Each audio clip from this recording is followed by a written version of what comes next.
Little tip for you, don't have a full English breakfast before you load 35 in.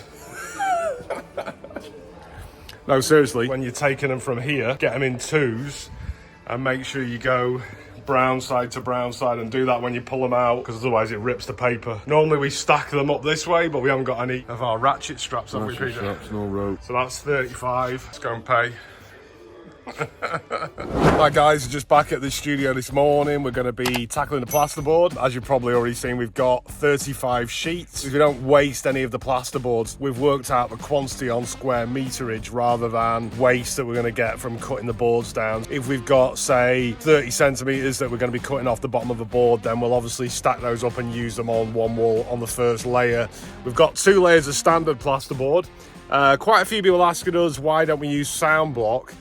Which is the blue plasterboard. A couple of reasons. One is it's quite expensive. I think it's getting up to £13–14 a sheet. But the other thing is it's actually designed more for commercial applications where you would not necessarily plaster it, you would tape it and then cork it and then sand it. So we use the square edge board, which is 2 layers. 2 layers on the ceiling, 2 layers on the wall. That amounts to around 35 sheets. So we're going to get set up and then we shall bring you guys back once a bit further on. Okay guys, we've got PJ just putting the last bits of rock wool in because we didn't have a handsaw, which we've actually just picked up. Just one little point about how we're applying the boards. So the ceiling panels that we prefabricate, these are 120, which is obviously the width of a plasterboard. So you've got 120, 120, 120, 120, then you've got this smaller piece.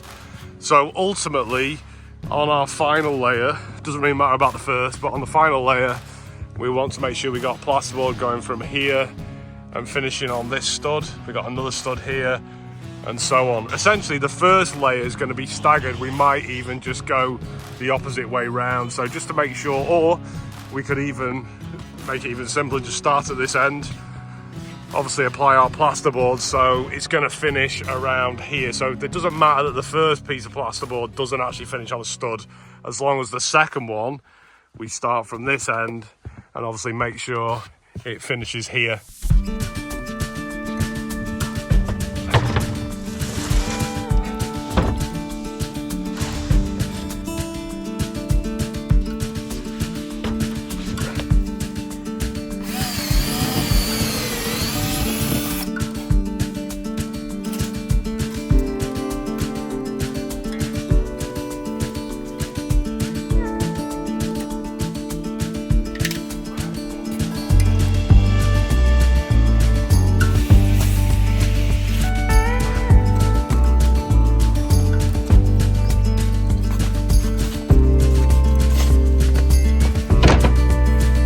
The first layer on the ceiling. We just noticed, and this happens pretty much every time, but because we've actually got the floor in as well, which is pretty hard, you know, like surface, like the concrete has got a bit of texture to it, hasn't it, that probably absorbs a little bit of sound. This is very hard, the floor, and obviously with the first layer of plasterboard on, I don't know if you can hear this. So don't be alarmed at this point and thinking that the room's going to sound awful when you finished it. Obviously you've got, you know, things bouncing around, it's like up and down, and obviously nothing's going into the walls at the moment because of the rock wool, so it's literally just bouncing up and down. Obviously once you get fully plasterboard, it's going to sound totally different, and then we put acoustic panels around the room. Again, that makes it sound a lot different. We'll bring you guys back when we're ready to do the second layer.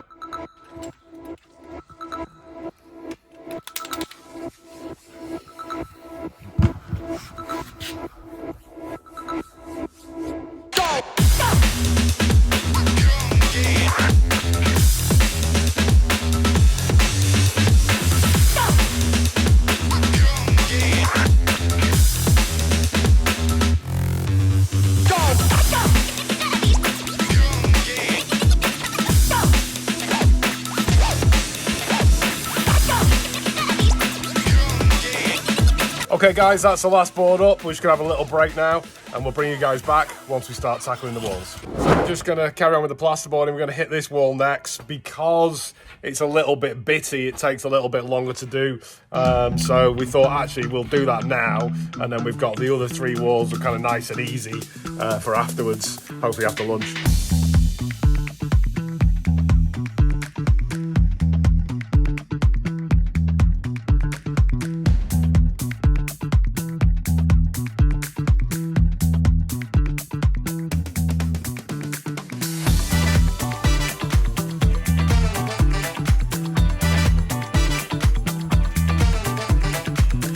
Okay guys, we've just had our lunch. Let's see where we're up to. So we've got the ceiling done, we've got this front wall done, which has all gone in nicely. We've kind of got a couple of boards on the end walls just so we could get those corners sorted. So I think what we're going to do now is get this back wall completed, and then any of this waste we're going to use on the side walls as the first layer.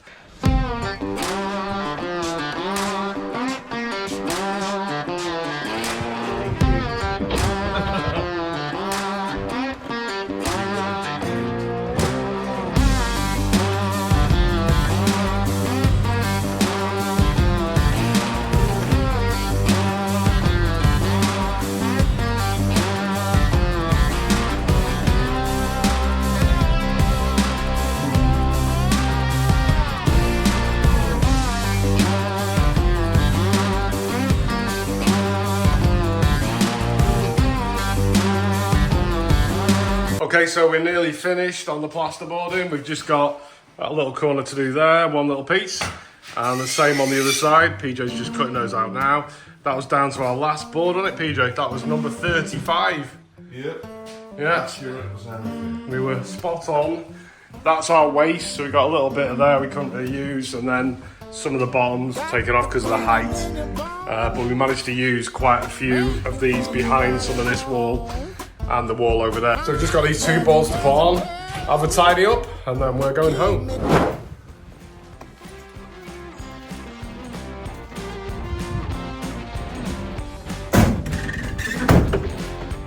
Okay guys, hope you enjoyed the video on the drum studio build in York. Don't forget to like button and subscribe, and we'll see you on the next one.